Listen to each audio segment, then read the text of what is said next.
चुड़ैल का कंगन। एक बार की बात है, एक लड़की थी जिसका नाम सारिका था।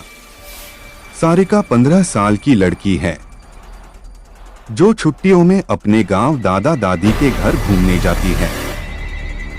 सारिका जब अपने दादी के घर पहुंचती है तो उसके दादा दादी अपनी पोती से मिलकर बहुत खुश होते हैं। पर ये बात किसी को नहीं पता थी कि जल्दी ही इनकी इस खुशी पर ग्रहण लगने वाला है। सारिका का कुछ दिन तो उसके गांव में बहुत अच्छे से बीता। Best thriller horror story in Hindi. फिर एक दिन सारिका अपने सहेलियों के साथ गांव के बगीचे में खेल रही थी।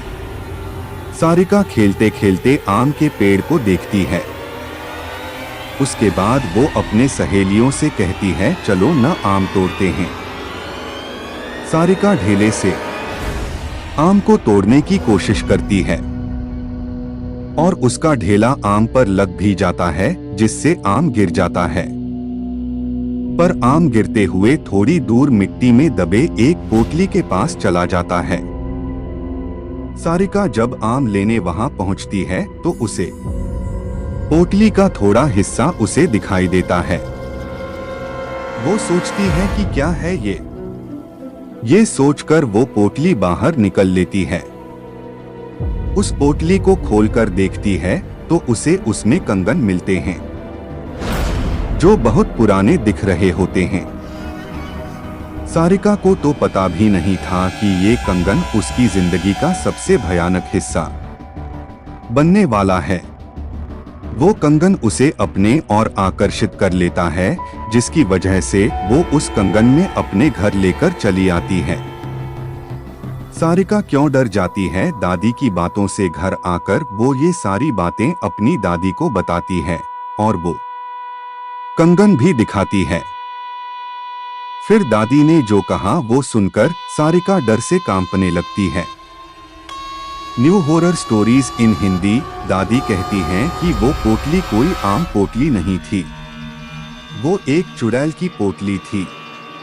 तुमने ये कंगन उस पोटली से निकालकर उस चुड़ैल को गुस्सा दिला दिया है, वो तुम्हारे पास जरूर आएगी। सारिका डरते हुए दादी से बोलती है, मैं समझी नहीं दादी, वो क्यों और कैसे आएगी। दादी ने बोला, ऐसी ही पोटली में भटकती हुई आत्माओं को कैद करके जमीन में गाड़ा जाता है और तुमने उस पोटली को जमीन से निकाला है और उसका कंगन भी तुम लेकर आ गई हो।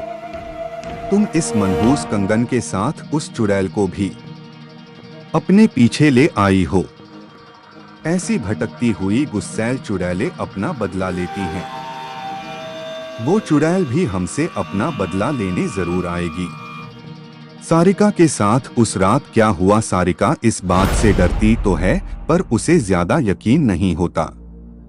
वो जाकर अपने कमरे में सो जाती है। उसी रात को करीब 1 बजे उसके कमरे की लाइट जलने बुझने लगती है। सारिका की नींद खुलती है तो देखती है लाइट नहीं है। वो अपने बिस्तर के बगल रखे टेबल पर पानी पीने के लिए मुड़ती है। तभी वो देखती है कि टेबल के पीछे कोने में कोई औरत बैठी है जिसकी आंखें एकदम लाल हैं और एक टक उसे ही देखी जा रही हैं।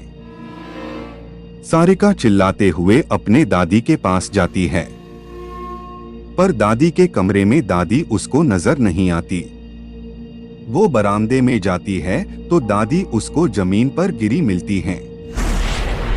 सारिका अपने दादा को खोजने जाती है पर उसके दादा उसे कहीं नजर नहीं आते।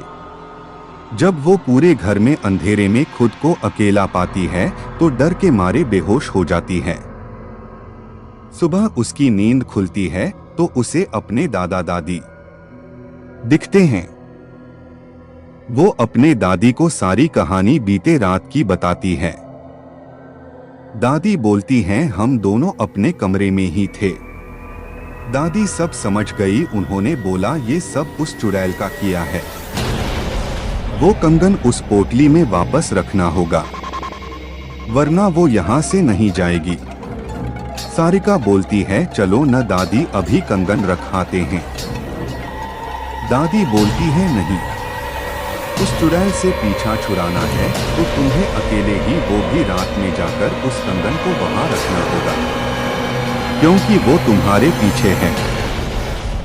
सारिका हिम्मत करके कहती है, ठीक है मैं जाऊंगी। दादी ने बोला, ये सब वो चुड़ैल इतनी आसानी से नहीं करनी देगी, इसलिए दादी ने उसे रात में जाने से पहले एक मंत्रों से युक्त ताबीज उसके हाथ पर बांध देती हैं।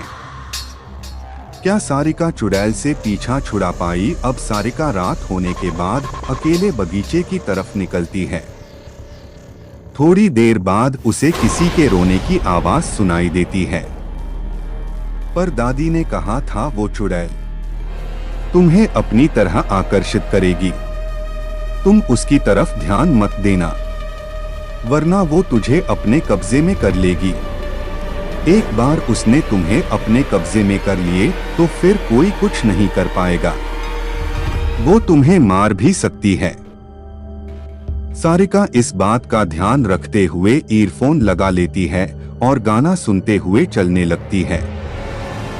तभी कुछ दूर जाने पर उसका मोबाइल काम करना बंद कर देता है। फिर भी वो चलती रहती है और उस पोटली के पास पहुंच जाती है। तभी उसे महसूस होता है कि पीछे कोई खड़ा है, पर दादी ने कहा था उसकी तरफ मत देखना, तो वो नहीं देखती है और डर की वजह से वो पसीने से लथपथ हो जाती है। फिर वो हिम्मत करते हुए उस पोटली को खोलकर उसमें कंगन रखती है और जमीन में गाड़ देती है और आंख बंद करके बहुत तेजी से वहां से भागती है। सीधे अपने घर आकर ही रुकती है। चुड़ैल से तो उसका पीछा छूट जाता है, पर वो इतनी डर जाती है कि दूसरे दिन ही वापस शहर अपने मम्मी पापा के पास चली जाती है। सारिका की जिंदगी का वो खौफनाक हिस्सा जिससे वो आज भी सोचने पर डर जाती है।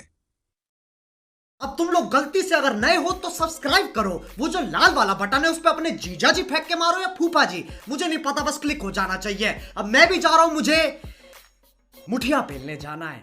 बाय। वो है